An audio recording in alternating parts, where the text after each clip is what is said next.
बालेश्वर सहर को जलबंदी समस्या मुक्त करने दिगरे ऐतिहासिक पदक्षेपर शुभारंभ। 8.5 कोटी टंका खर्च अटकल 15 स्थान रे ड्रेन और कलवर्ट निर्माण पर अनुष्ठित है शिलान्यास। बालेश्वर सहर में दीर्घ दिन एक गुरुतर समस्या भाव दृश्यमान होता सामान्य वर्षा रास्ता जलमग्न होगा, यातायात व्याहत होगा, व्यवसाय प्रभावित होगा एवं साधारण जनजीवन अस्तव्यस्त होगा प्रभृतिर निराकरण पर योजनाबद्ध पदक्षेपर शुभारंभ करा जायछि। सदर विधायक मानस कुमार दत्तଙ୍କ निरंतर प्रयास रे सहरर समन्वित ड्रेनेज व्यवस्था को सुदृढ़ करने लक्ष्य राज्य सरकार पक्षरु प्रस्तुत बृहत ड्रेनेज मास्टर प्लान रो अंशविशेष 15टी नूतन प्रकल्पर शिलान्यास करा जायछि। बालेश्वर दीर्घ दिन ड्रेनेज समस्या को निराकरण करने आज गोटे महत्वाकांक्षी प्रकल्प को योजना को हाथ को निगला।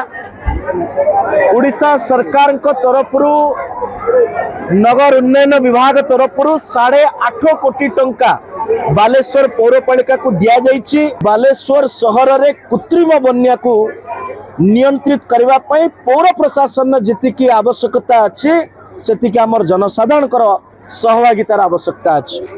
ड्रेनेज उपरे घर करंतु नहीं, एनकरेजमेंट निजे भागी दियंतु, ताहा कम्युनिटी बेस हो किंबा कोनोसी व्यक्ति विशेष घर हो। मु निवेदन करुच्ची कि सेमाने ड्रेनेज प्रणाली को जल निष्कासन को भलो करबा पई सहयोग हाथ बढ़ातु। आज ड्रेनेज मास्टर प्लान रो गोटे पार्ट केवल 8.5 कोटी टंकार हेइछि। आसंता दिन रे सुविस्तृत ड्रेनेज नेटवर्क को आउरी स्ट्रेंथेन करबा पई कार्य हाथ को निया जीवो। ये केवल आरंभ, आगो को आउरी रास्ता हमको जीवार अछि। दीर्घ वर्ष धरी जो समस्या थिला ताकू प्राय बहुत मात्रा में हमें समाधान बालेश्वर पौरपालिका समाधान कर पारिबो। मैं सरकार को धन्यवाद देवी जाऊ से ग्रांट माध्यम रे से 8.5 कोटी टंकार प्रोजेक्ट प्रकल्पर टंका हमको देइचंती।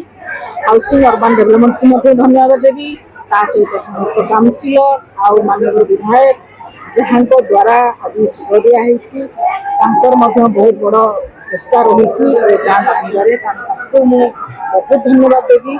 सहित आम कार्यनिर्वाही अधिकारी समस्त स्टाफ समस्त धन्यवाद देवी।